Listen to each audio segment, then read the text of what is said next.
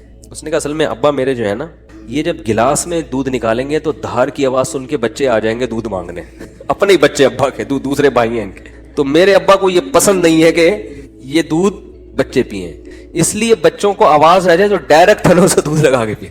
کہہ رہے یہ وہ ابا ہے جن کی سخاوت بیان کر کے میں نے مقابلہ جیتا ہے. لیکن یہ ابا بخیل تھا, شحیح